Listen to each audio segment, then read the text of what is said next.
Dear student, Champaran programming classes के YouTube channel में आपका फिर से स्वागत है। पिछले क्लास में हम लोग स्ट्रेस और स्ट्रेन के बारे में पढ़ाई किए थे और आज से उसी से रिलेटेड एक टॉपिक स्टार्ट करने जा रहे हैं जिसका नाम है पॉइजन रेशियो। तो चलिए समझते हैं पॉइजन रेशियो क्या होता है।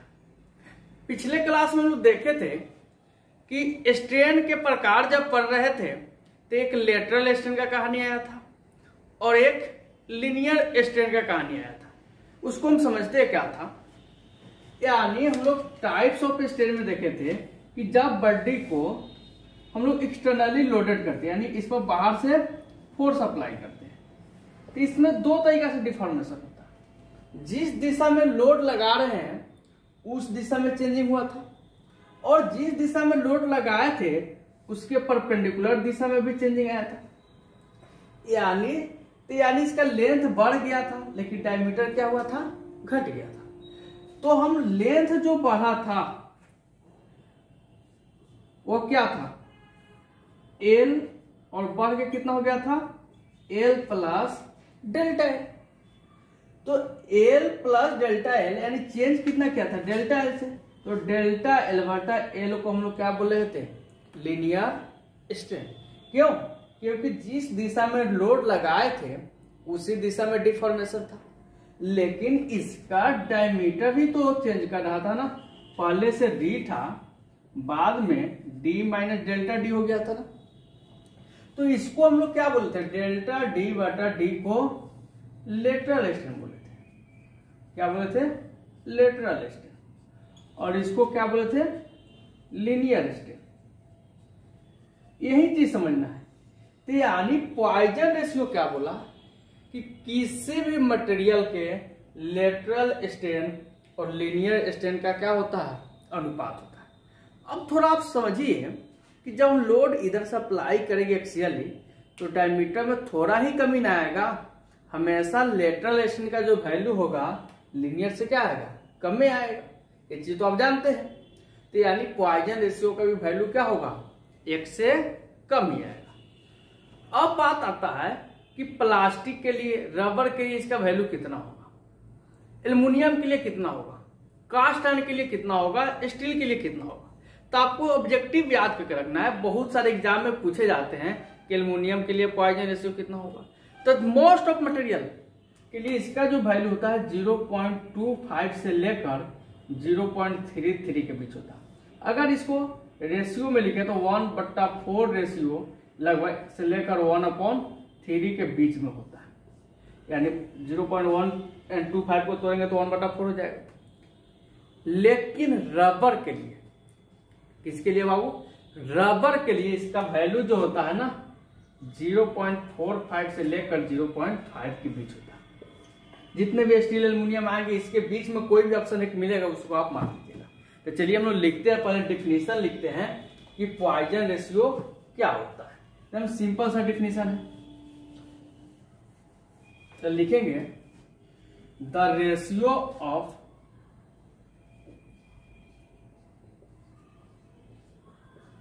Lateral strain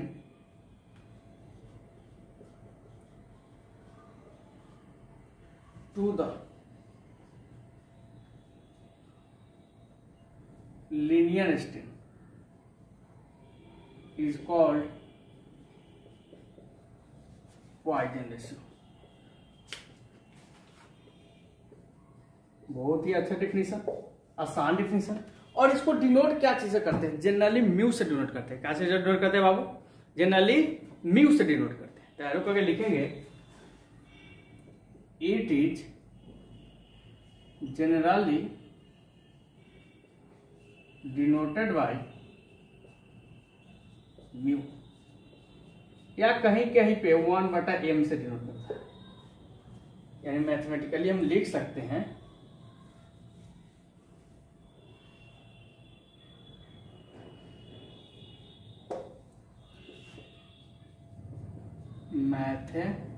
mathematically Poisson ratio mu equal to क्या हो जाएंगे, लेटरल स्ट्रेन बटा लीनियर स्ट्रेन। बहुत ही आसान।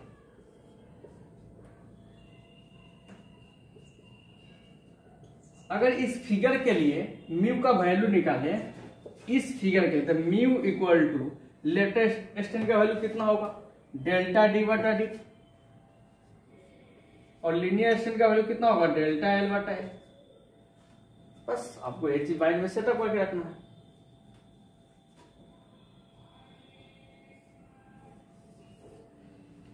यहां तो कोई प्रॉब्लम नहीं, एक पॉइंट लिखिए लास्ट, द वैल्यू ऑफ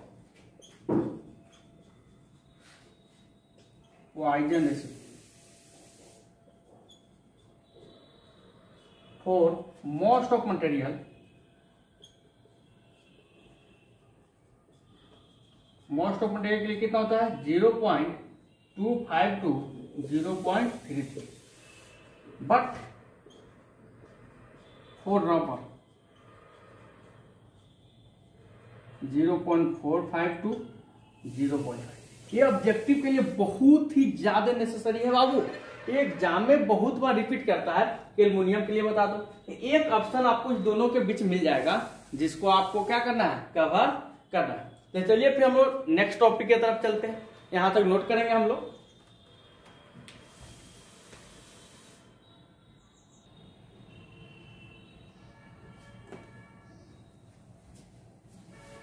चलिए, तो हम लोग अब जो टॉपिक स्टार्ट करेंगे आज, वो क्या है, हुक्स लॉ।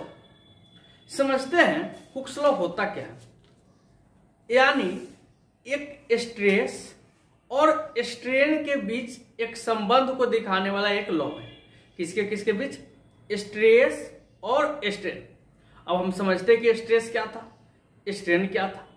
यानी जब किसी मटेरियल के ऊपर हम लोग फोर्स अप्लाई करते हैं, यानी लोडिंग करते हैं, तो इसका लेंथ बढ़ता है, इसके कारण इसमें क्या डेवलप होते हैं, स्ट्रेन डेवलप होते हैं। इसके अंदर रेसिस्टिंग फोर्स डेवलप होता है जो एक्सटर्नल फोर्स को क्या करता है, रोकता है। उसके कारण इसके अंदर क्या होते हैं, स्ट्रेस डेवलप होते हैं। अब ये हुक्स लॉ क्या बोल दिया इसमें आकर कि स्ट्रेस और स्ट्रेन एक दूसरे का समानुपाती होगा। अगर मटेरियल के ऊपर लोड लगाएंगे तो स्ट्रेस भी बढ़ेगा, जिसके कारण स्ट्रेन भी बढ़ेगा, लेकिन लाइफ टाइम के लिए नहीं। जैसे हम लोग को पढ़ाई लिखाई लाइफ टाइम के लिए नहीं करना है, तो वही चीज हुआ कि स्ट्रेस और स्ट्रेन लाइफ टाइम के लिए रहने वाला नहीं है एक दूसरे के साथ। एक लिमिट होता है, इलास्टिक लिमिट। कौन सा लिमिट होता है बाबू, इलास्टिक लिमिट।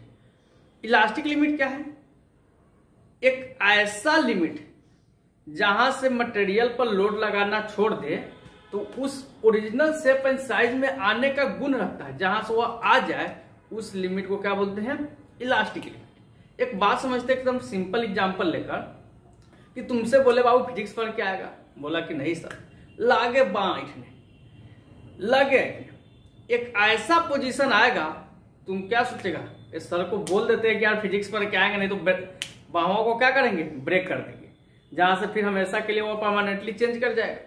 तो एक ऐसा लिमिट जहां से तुमको लगा था कि हम फिर अगर छोड़ देते हैं लोडिंग करना तो तुम ओरिजिनल शेप एंड साइज में आ जाते हो, उस लिमिट को क्या बोलते हैं, इलास्टिक लिमिट। तो यानी हुक्स साहब यही बोले कि stress is directly proportional to strain within elastic limit. Objective पूछता है कि हुक्स लॉ कहां तक अप्लीकेबल होते हैं, तो आपको याद करके रखना है कहां तक, इलास्टिक लिमिट तक। और इलास्टिक लिमिट क्या होता है, एक ऐसा कंडीशन, एक ऐसा पॉइंट जहां से लोड लगाना मटेरियल के ऊपर छोड़ दे तो क्या आते हैं, फिर जिस शेप में था, जिस साइज में था, वहां पे वो रिटर्न आ जाए, उस लिमिट को क्या बोलते हैं बाबू, इलास्टिक लिमिट। चलिए लिखते हैं जल्दी से, Hooke's law. According to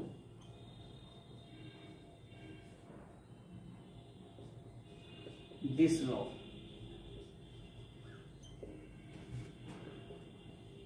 stress is directly proportional to strain within कहां तक, इलास्टिक लिमिट था। कहां तक बाबू? इलास्टिक लिमिट था। और इलास्टिक लिमिट आपको समझ में आ गया होगा, जहां से लोड लगाना छोड़ दे फिर ओरिजिनल शेप एंड साइज में आ जाता है। सिंपली मैथमेटिकली हम लोग क्या लिख सकते हैं,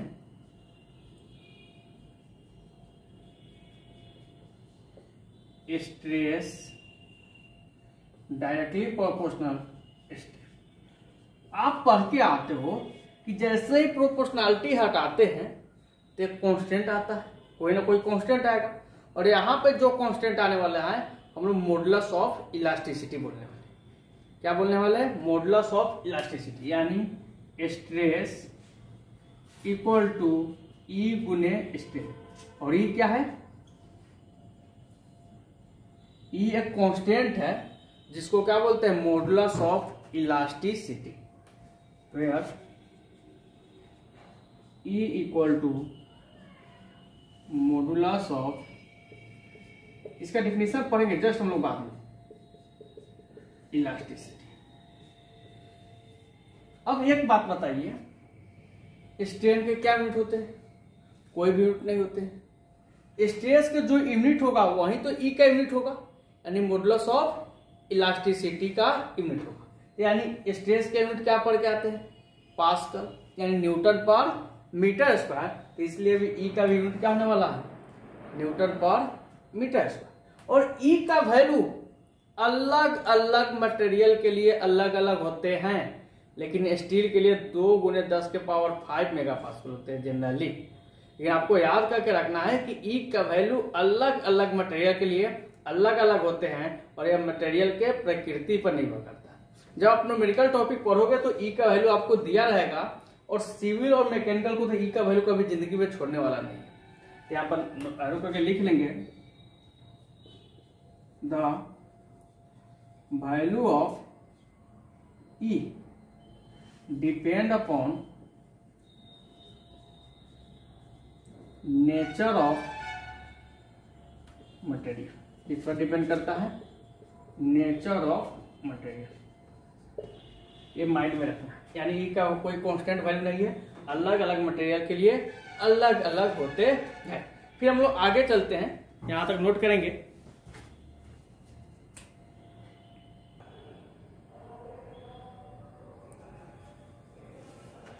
अब जो हम लोग का टॉपिक है मॉडुलस ऑफ इलास्टिसिटी, समझते हैं मॉडुलस ऑफ इलास्टिसिटी होता क्या है। तो हम लोग क्लासिफिकेशन ऑफ स्ट्रेस पढ़ रहे थे, क्लासिफिकेशन ऑफ स्ट्रेन पढ़ रहे थे, जिसमें पढ़े थे नॉर्मल स्ट्रेस यानी tensile stress, compressive stress, shear stress, normal strain यानी linear strain, lateral strain, shear strain, volumetric strain. तो ये चीज पढ़े क्यों थे? आज के ही दिन के लिए। तो हम लोग समझते हैं कि मॉडुलस ऑफ इलास्टिसिटी क्या होते हैं। सिंपली नॉर्मल स्ट्रेस और नॉर्मल स्ट्रेन, यानी सिंपली स्ट्रेस और स्ट्रेन का क्या होता है? अनुपात होता है, जिसको क्या बोलते हैं? Modulus of elasticity. तो सिंपली लिखेंगे, यानी इसको ई से डिनोट करते हैं। क्या चीज से डिनोट करते हैं? ई से। कहीं कहीं पे आपको गामा से डिनोट किया जाएगा इसको, कहीं कहीं पे किससे डिनोट किया जाता है? गामा से। लेकिन मैक्सिमम जगह पे आपको ई से डिनोट किया जाएगा, और माइंड में आपको सेट करके रखना है। एग्जाम में आपके वैल्यू दिए रहेंगे, गामा का वैल्यू दिया हो सकता है, नहीं तो ई का वैल्यू दिया है। तो लिखेंगे the ratio of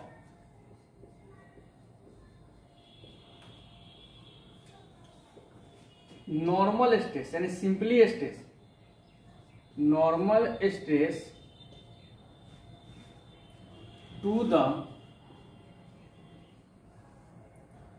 normal strain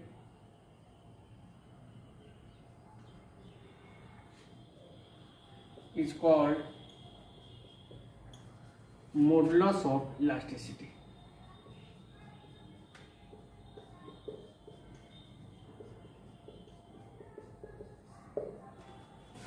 ये चीज सबसे समझना कि इसको डिनोट क्या चीज से करते थे। It is denoted by capital E और गामा। मैथमेटिकली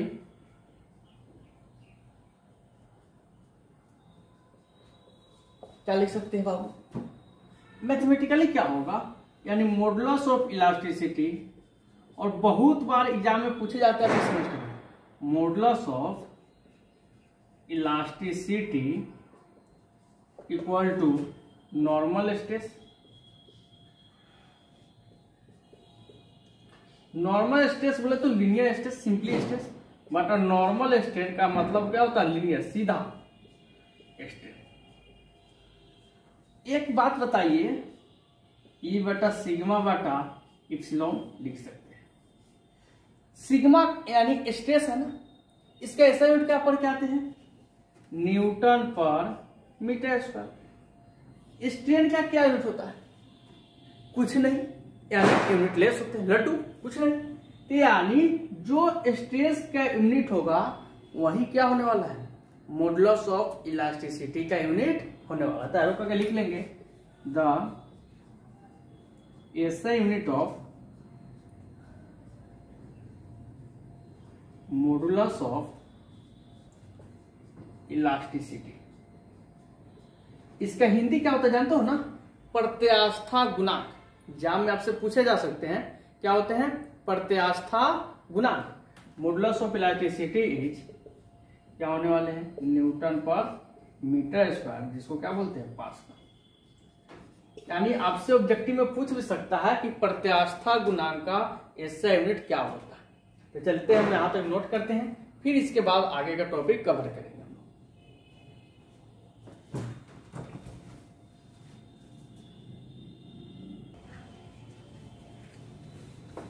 अब हम लोग समझते हैं कि मॉडुलस ऑफ रिजिडिटी क्या होता है।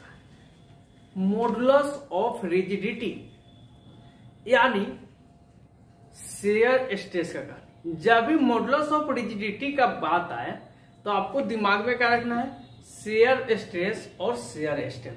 मॉडुलस का नाम ही है, हम लोग मॉडुलस में ही पढ़ रहे थे, नॉर्मल स्ट्रेस बटा नॉर्मल स्ट्रेन, यानी सिंपली स्ट्रेस बटा स्ट्रेन को मॉडुलस ऑफ इलास्टिसिटी बोलते हैं। लेकिन अगर उसमें शेयर का कहानी लग जाए कि शेयर स्ट्रेस और शेयर स्ट्रेन के रेशियो को क्या बोलते हैं, modulus of rigidity.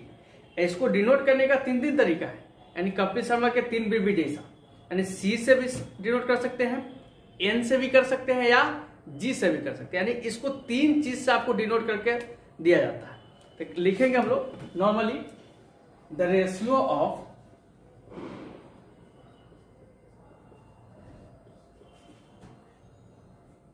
Share stress to the shear strain is called modulus of rigidity. Arrow को लिखेंगे, it is denoted by C या N और क्या चीज से, G से। Mathematically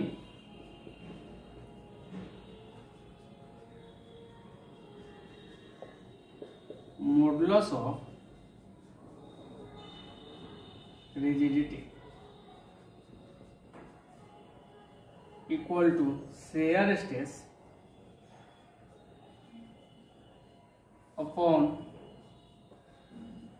share strain. यानी C बोलो या N बोलो या G बोलो, C equal to shear strain को क्या चीज से डिनोट करते हैं, टाउ से, और शेयर स्ट्रेन को फाई से। ये चीज हम मेंशन कर सकते हैं। यहां तक हम लोग कवर करेंगे। इसके बाद हम लोग बल्क मॉडुलस ऑफ इलास्टिसिटी पढ़ेंगे।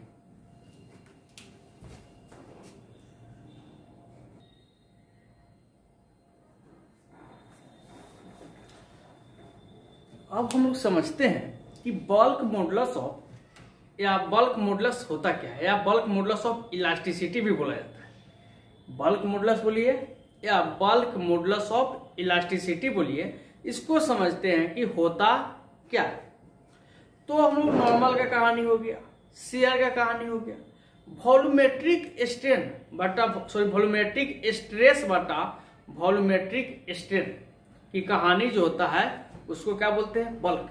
शेयर का कहानी आया था तो मॉडुलस ऑफ रिजिडिटी, लेकिन वॉल्यूम का कहानी आएगा जिसको क्या बोलने वाले हैं, बल्क मॉडुलस।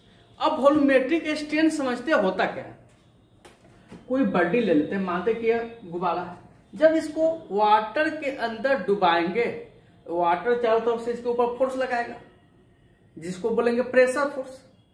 तो यानी प्रेशर होता क्या है, फोर्स पर यूनिट एरिया। तो जस्ट लाइक जो फोर्स पर यूनिट एरिया है हर एक जगह पे क्या होंगे, समान होंगे, हर एक जगह पे क्या होगा, बराबर लगेगा। जब चारों तरफ से प्रेशर इस पर बराबर लगेंगे तो इसका साइज क्या हो जाएगा, घट जाएगा। तो साइज घटेगा तो वॉल्यूम पहले v रहा होगा, बाद में v माइनस डेल्टा v रह गया होगा। तो स्ट्रेन तो डेवलप हो गया, कितना, वॉल्यूमेट्रिक स्ट्रेन बराबर डेल्टा v बटा v। लेकिन स्ट्रेस क्या होगा, तो जो pressure force per unit area होगा जिसको आइडेंटिकल प्रेशर बोल लेते हैं, कभी कभी क्या बोलते हैं, आइडेंटिकल प्रेशर, यानी हर एक जगह पर प्रेशर क्या लग रहा है, समान लग रहा है। और प्रेशर का भी यूनिट क्या होते हैं, न्यूटन पर मीटर स्क्वायर, यानी फोर्स पर यूनिट एरिया। तो आइडेंटिकल प्रेशर या वॉल्यूमेट्रिक स्ट्रेन बटा वॉल्यूमेट्रिक स्ट्रेन को क्या बोलेंगे हम लोग, बल्क मॉडुलस। और इसको डिनोट क्या चीज से करेंगे बाबू, कैपिटल के से। क्या चीज से डिनोट करने वाले हैं, के से। तो लिखेंगे the ratio of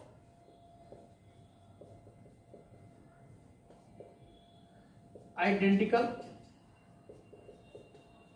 pressure.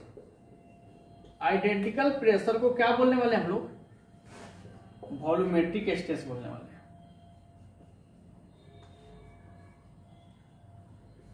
To the volumetric strain is called bulk modulus.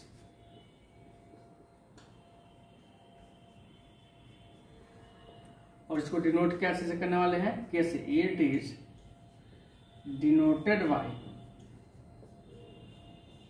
के, यानी मैथमेटिकली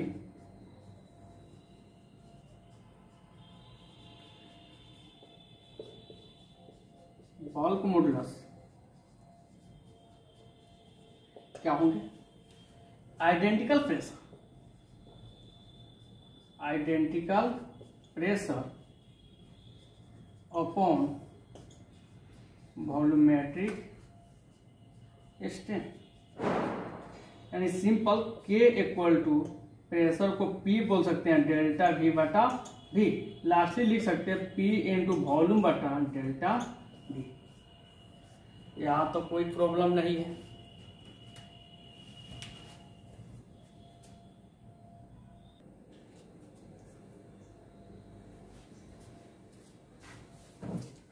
अब हम समझते हैं फैक्टर ऑफ सेफ्टी। फैक्टर का मतलब क्या होता है, गुना, और सेफ्टी का मतलब आप लोग समझते हैं कि हम कितना गुना ज्यादा सेफ है। यानी सिंपली एग्जांपल लेके समझते हैं कि आपके पास बाइक होगा और बाइक पे जब 2 पर्सन से ज्यादा बैठते हैं पुलिस डंडे चलाने लगता है। लेकिन मेरा बाइक का जो कंस्ट्रक्शन है 4, 5, 6 को बैठा कर लेके चल जाता है। तो कहने का मतलब अगर उसका कैपेसिटी था कि 6 पर्सन को बैठा कर ले जाएगा, लेकिन अलाउ कितना किया जाता है, मात्र 2। तो यानी कहने का मतलब हम क्या गुना सेफ महसूस कर रहे हैं, 3 गुना ना, क्योंकि मैक्सिमम कितने बैठ सकते थे उस पर, 6 बैठ सकते थे। उसके पास कैपेसिटी है, क्षमता है कि 6 लड़का को खींच सकता है, लेकिन हमको अलाउ कितना किया है, 2, क्योंकि आप 3 गुना क्या रहो, सेफ रहो। उसी प्रकार कोई पुल बनता है, ब्रिज बनता है, तो जो मैक्सिमम सहने की कैपेसिटी होता है उससे काफी कम अलाउ किया जाता है कि उसका लाइफ क्या रहे, बच जाए। अगर आपको उतना अलाउ कर देगा, हो सकता हो कि उससे थोड़ा ज्यादा लेके जाओ और उस दिन ब्रेक कर दिया।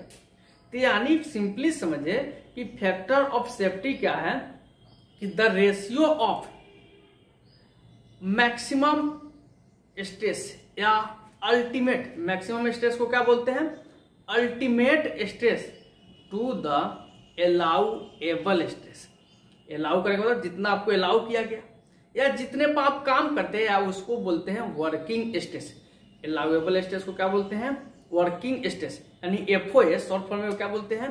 एफओएस। और बहुत ज्यादा इंपॉर्टेंट है आपके लिए, और ऑब्जेक्टिव में पूछता है, बस प्लीट देता है, कभी कभी वर्किंग बट अल्टीमेट कर देगा, कभी अलाउएबल बट अल्टीमेट कर देगा। इस प्रकार से क्वेश्चन फंसा सकते हैं। तो सिंपली डिफिनीशन है, और मेरे राइट में रियल यूज है।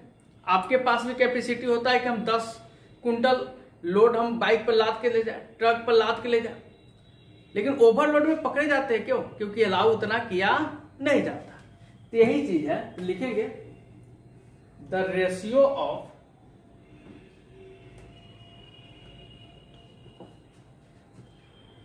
अल्टीमेट, अल्टीमेट का मतलब होता है मैक्सिमम, अल्टीमेट स्ट्रेस, ब्रैकेट में लिखेंगे maximum stress,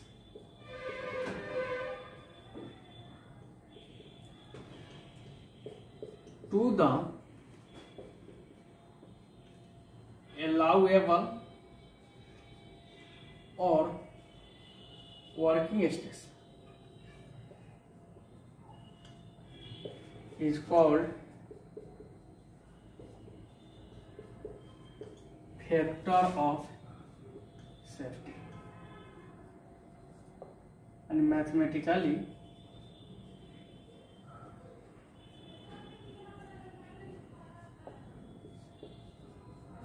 factor of safety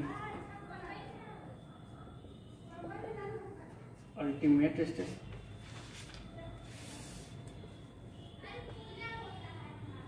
upon allowable stress, यानी FOS equal to sigma ultimate बटा सिग्मा अलाउएबल। सिग्मा क्या चीज को डिनोट करता है? स्ट्रेस।